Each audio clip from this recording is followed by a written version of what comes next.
Okay, Assalamualaikum, selamat pagi. Hari ini kita sambung dengan subtopik 11.4 iaitu putaran. Okay, 11.4.1 putaran. Okay, sifat imej bagi putaran. Okay, imej. Okay, ini imej Okay, imej yang dihasilkan mempunyai bentuk, saiz dan juga orientasi yang sama dengan objek. Okay, pusat putaran ialah satu titik pegun. Dia ada pusat putaran lah. Okey, untuk putaran ni dia ada pantulan, dia tak ada pusat kan. Kalau translasi pun tak ada pusat. Okey, kalau putaran dia ada pusat putaran. Kat mana dia berputar. Okey, jarak semua titik imej ke pusat putaran adalah sama dengan jarak objek ke pusat putaran. Okey, jarak dia sama. Okey, 11.4.2 putaran dalam pelbagai perwakilan. Okey, contoh objek yang berputar. Objek sekeliling kita yang berputar biasanya jam kan. Kita biasa tengok jam kan, berputar kan, jam dekat dinding tu kan. Okey, walaupun sekarang kita ramai yang pakai jam tangan tu kan, jam digital kan, nombor kan, dia dah tak guna jarum tu kan. Okey, tapi kita biasa tengok jarum jam kat dinding. Biasa setiap rumah mesti akan ada jam di dinding. Okey, jam selalu berputar ikut arah jam kan. Okey, lagi tayar kereta ataupun roda. Okey, tayar kereta sentiasa berputar lah bila kereta tu bergerak. Okey, ataupun roda. Okey, dalam memerihalkan putaran wajib ada 3 perkara. Okey, kalau kita nak describe, okey, nak bagi tahu tentang putaran ni ada 3 perkara. Pertama, kena tahu pusat putaran tu berada kat mana. Okey. Yang kedua, sudut putaran. Dia ada dua. Satu, 180 darjah. Satu, 360 darjah. Okey. Arah putaran. Arah putaran sama ada ikut arah jam ataupun lawan arah jam. Okey, dia ada dua. Nanti kita tengok macam mana nak describekan ataupun nak memerihalkan putaran tu. Okey, seterusnya kita pergi pada 11.4.3 menentukan imej dan objek bagi putaran. Okey, sekarang kita nak tentukan imej dengan objek, okey, bagi suatu putaran. Okey, kita kena rujuk buku teks muka surat 225. Okey. Alright. Okey, kita tengok contoh 19. Tentukan imej bagi segitiga PQR. Okay, PQR ni apabila diputarkan 90 darjah lawan arah jam pada titik M.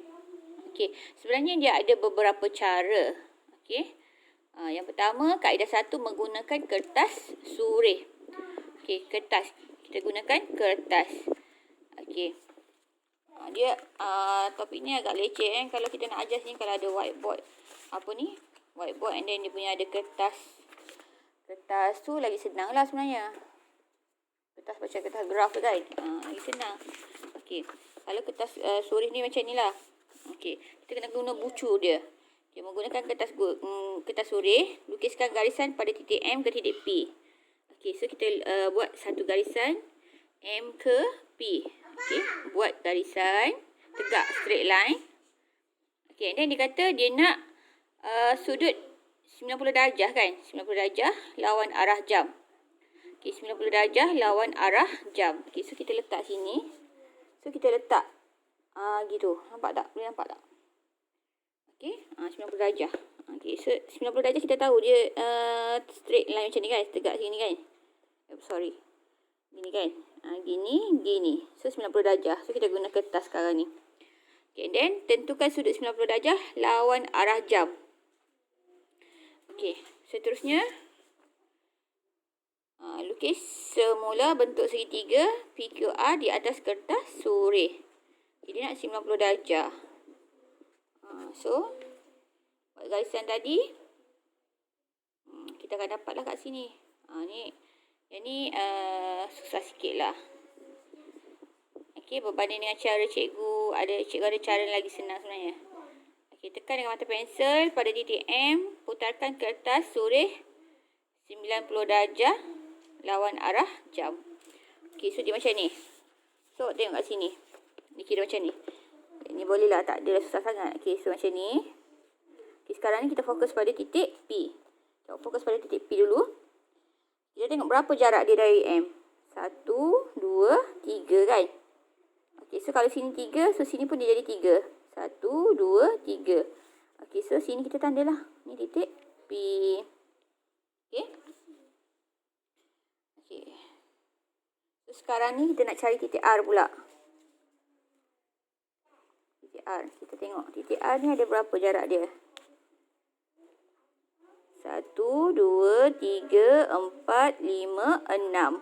Okey, sebelah sini 6. Sini pun 6 juga. 1, 2, 3, 4, 5, 6. So, dapat sini ialah titik R. Okey. So, kita dah dapat dari sini. So, kita tahu kalau sini, kalau kita boleh buat direct sini. Kalau kita tengok kat sini ni, R dengan Q beza dia 2 kan. 1, 2 kotak. So, sini maksudnya 1, 2. So, kat sini ialah titik Q. Lepas tu kita sambung je lah. Kita akan dapat lah kita punya image kat sini. Okey. Macam tu lah. Kalau menggunakan teknik guna kertas suri. Okey. Cikgu dah ada kertas suri, so cikgu guna kertas A4 biasa pun boleh. Pembaris pun boleh. Jadi kita guna hujung dia. Okey, daripada muncung dia, hujung dia. Okey. So, boleh cubalah tengok step by step daripada muka surat 225 ni. Okey, seterusnya kalau kita tengok kaedah kedua, muka surat 226. Okey, kaedah kedua menggunakan protector. Gunakan protector.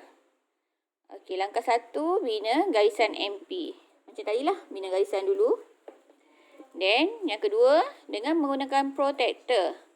Okey, satu garisan MP berukuran 90 darjah lawan arah jam. Sebab dia kata lawan arah jam kan. So, kita sebelah sini lah, kita guna sebelah sini. Kalau sebelah sini, ikut arah jam pula kan. Sebab tu kita tak guna sebelah sini. Kita guna sebelah sini. Sebab dia lawan arah jam. Tengok soalan. Soalan kata nak lawan arah jam. So, kena lawan arah jam lah. Okey, dan yang ketiga, langkah ketiga, ulangi langkah 2 dengan garisan MR dan MQ. So, macam tadi lah, macam cikgu buat tadi. Okey. Dan barulah sambungkan titik. Semua titik tadi. Terbentuklah segitiga kat sini. Okey, so dia banyak kaedah sebenarnya nak cari. Nak lukis image ataupun nak lukis objek. Okey, so ada 2 kaedah tadi ni daripada buku teks ni. Okey, so awak boleh pilihlah mana satu kaedah yang bagi awak rasa senang.